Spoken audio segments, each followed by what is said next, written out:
A few weeks back, we touched upon Tales of Kenzera, Zao, a little indie game, an up-and-coming studio, trying to forge ahead with a brand new IP. It had a very interesting premise, and unfortunately, due to a couple of business connections, people were predisposed to be at least cautious about the project, okay? But the games media, they were running out in full force saying, hey guys, okay, it has a heart-wrenching story, it's got very good characters, it's just its gameplay is kind of trash. But you should really pay attention to this because this is a very important gaming story, and if you don't, well, you're a sexist, bigot, racist, homophobe, or whatever else we can go ahead and think of at the time. But here's the thing, man, okay? You're going to be making a video game as opposed to other different mediums of entertainment. You have a couple of different avenues that you can go ahead and hit really hard on and otherwise be considered a success where other mediums could end up failing.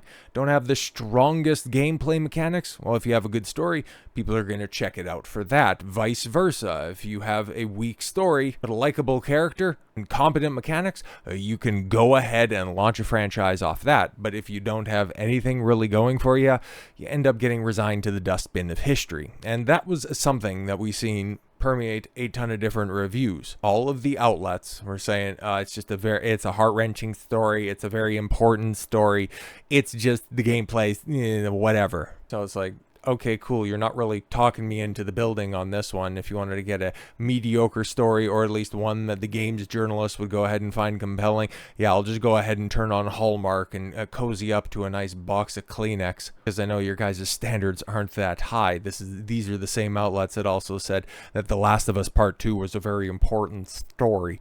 But fast forward a little bit, a month after release of the game, and you had Tales of Kenzera Zao director addresses constant targeted harassment, lowers the price of the game on Switch. Oh wait, what? You're talking about constant targeted harassment. Well, here's the thing, man. Abubakar Salim, the founder of Surgent Studios, he also has another designation. He has another title that he could affix to his business card with the ever-revolving header on the top of it. He's also a significant financial backer to a little company you might have heard and you might recall by the name of Sweet Baby Inc. Oh, okay. But Salim, yes, founder of Surgent Studios and creative director of Tales of Kenzera Zao, issued a strong statement today addressing harassment both he and his studios face since the release of Tales of Kenzera in April. Provide any receipts? No? Okay. In a 5-minute video posted to X, Salim opens by saying he didn't want to address the harassment. He sat down, he let out a loud sigh, and then he said, I didn't want to have to make this video. And he's dealt with assertions that he didn't deserve the opportunities he got from the beginning of his career. No, it was simply because I'm black and I've turned the other cheek and I've kept doing my thing. Yeah, sure thing, pal. Salim is also an actor. Right.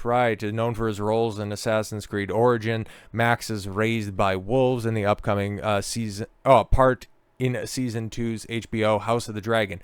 Really? I just wasn't afforded any opportunities at all. Nope, none whatsoever. He goes on to say that he can brush off some of the comments, but when there's a constant barrage of them, it's exhausting. And when it came to Tales of Kenzera in particular, the situation reached a fever pitch, especially as the game was roped into ongoing harassment campaigns targeting DEI efforts on social media. Yeah, because we've seen the way, okay, and that has been a constant story throughout all of 2024 about these harassment campaigns. They're just not going the way that the game's journalists would like to report them, okay? Because for as many people that engage in harassment campaigns against the likes of Kotaku's senior editor, Alyssa Mercante, who's the one instigating all of the hatred? Who's the one on active cancellation sprees and campaigns? Who's the one trying to get Steam curator groups, trying to get websites, trying to get people fired from their job, all of those things removed? It's the game's journalist side of things. So yes, I agree with you on the harassment campaigns. It's just not on the way that you're trying to paint the picture. Don't get me wrong. There has been so much amazing and beautiful support for the game. In fact, that it's inspired so many people and touched, so many lives. I'm glad you finished that statement. It was one of our goals from the outset to make a good game. No, to touch people. pause, to have this a positive impact, right? But at the same time, we're being faced with constant targeted harassment from people who see diversity as a threat. No. It's just normally the precursor to terrible decisions, and it's also the big red flag that this game, it's ultimately created by ideologues who's going to use it to weaponize against the people who don't want to engage with this stuff anymore. Okay, so it's not a threat, just promise made, promise delivered. From people who look across the vast landscape of modern media and decide that anything that doesn't speak to them or centers around them is unnecessary and inauthentic. Let me just go ahead and spin that back onto you, my guy, because that sounds like a heaping helping of projection. But remember, guys, the game was going so great. Everything has been so fantastic that Salim set Tales of Kenzera at a more affordable price and many other games going for $20 across Switch, PS5, Xbox Series X, and PC. Right. It had nothing to do with the lackadaisical sales out the gate after you bought all of these glowing reviews. And now that we are here a month removed from your immediate price cuts, well, Sweet Baby Inc. influenced Tales of Kenzera Zhao developer begins laying off employees despite previously claiming that boycott did not crush sales. Oh no, reality catches up with lies. Say it isn't so, Salim. Surgent Studios, the video game development company that developed Tales of Kenzera Zhao with the help of consultancy Sweet Baby Inc. is now laying off employees. Oh no, play woke games, win woke prizes.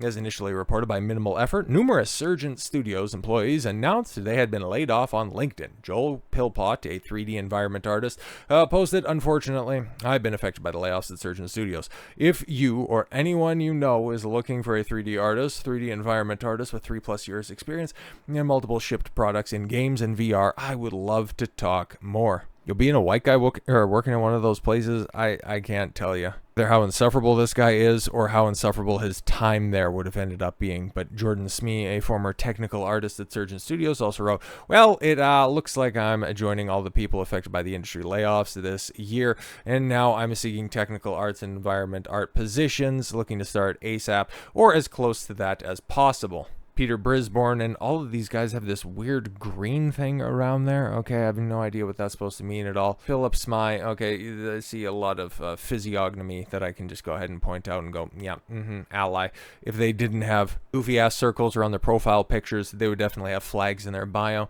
These layoffs come in the wake of the game's director, Abubakar Salim, claiming the game's sales were fine after painting himself as a diversity victim and announcing a deep discount on the game. He would later clarify his video in a thread on X. In the thread, he specifically addressed why he was discounting the game as well as the game sales. First, I offered an explanation for why he was discounting the game. Why drop the price of your game? It's our way of making a statement in the face of targeted harassment. When he hear the word diversity, we always think about race or gender as the only factors. Well, that's the only ones that you guys seem to focus about and prioritize. So, hey man, we're just taking you at your word, okay? I thought we're supposed to listen and believe. I thought we're supposed to be good allies when it comes to this stuff. So yeah, we're listening to you. And I guess you just don't like that we're listening to you. It's a very narrow and honestly uneducated interpretation of what diversity can mean. Yeah, you're right. What it can mean. You just don't apply it in the ways that it could be meant and could be understood. Diversity is also incredibly closely linked to our socioeconomic positions. Yeah. Socioeconomic. That's where you're laying everybody off, huh? As a business owner at this stage in the pricing of Zhao is the only aspect I can use to take action. Even this is a difficult thing to orchestrate, especially while being respectful to our partners. Lowering the price of the game is much easier said than done. It's a miracle we were able to action this so soon, largely thanks to the efforts and support of many people on our side and the publishing side. Well, yeah, exactly, because they figured, hey, if we can go ahead and make at least a little bit of profit off of a lesser price point as opposed to no profit off of a higher price point, yeah, we'll go ahead and accommodate your request. Yeah, man, as you can see right there, clearly the game sales were not fine given the layoffs, and it is not surprising given Steam database, reported the game had almost no players playing the game. In fact, the game's peak concurrent players peaked in April when the game released with just 287 players, all-time peak. But hey, that doesn't factor in Switch, PS5, or Xbox, okay? You could have literally had dozens of people added to that. Even with Salim attempting to paint himself as a victim in June, it did not significantly move the needle when it came to an increase in players. The peak concurrent in June only had 47. And in the past 24 hours, the peak concurrent players was 28. Oh no, but started off so well. But yeah, man, you play stupid games, you win stupid prizes. You shouldn't have been shocked by this because, yeah, he's a charter member of this, right? Furthermore, Salim was a partner with the founders of Sweet Baby Inc., David Bedard and Kim Belair, alongside Sweet Baby Inc. employee in Suicide Squad, Killed the Justice League writer Amy Lee Shaw, in a company named Bebe Sucre. Or Sweet Baby Inc. Limited, okay? Or Sweet Baby Limited. Like, come on, man. Right there. You're right there on the filing documents. It sucks that those people, who knows, maybe they're talented. Maybe they're ideologues. Maybe they deserve to be out there on the street. I don't know, any of them. Who cares? The best ones will end up getting picked up because now, well, yeah, throughout 2024, for as much as Sweet Baby Inc. and DEI-centered consultancy companies have been a big talking point in the video game industry, something else that has also been a gigantic story throughout this year has been the thousands of people laid off in the industry. And I consider that to be a big W. Not so much that I want to see people out of work. Of course not. The best of the best, though, they're the ones being retained. Okay? The studios that are putting out good games, ideologically free, quality games. Do you see FromSoft laying off employees? Absolutely not. They have a certified hit on their hands with Shadow of the Erdtree. About Capcom, about Nintendo. Do you see mass layoffs going on over there? No. They're just focusing on this weird little thing when it comes to entertainment. The entertainment aspect. Oh, they're not trying to push a message. Oh, they're just trying to listen to their audience instead of castigate their audience, instead of preach to their audience. We've been overdue for this correction, but now that it's all coming to a head, unfortunately, it's all coming at the exact same time. This is the culling of the herd that we've desperately needed, okay? This has been something that has been percolating for a long time, ever since that there has been a mass industrialization of art and the creative types coming out of colleges, okay? When you started to have these people that are not necessarily gifted, not necessarily good at their chosen vocation, but that they can go to school and get a worthless piece of paper to stick on their wall and think that they are somehow superior to the actually passionate and talented types. Yeah, this was always what was going to end up happening, and quite frankly, couldn't happen to a better group of people. So with all that said, thank you all very much for the gift of your time. I've been Don Consuelo. I want you to follow your gut and get after it. Take care, everyone.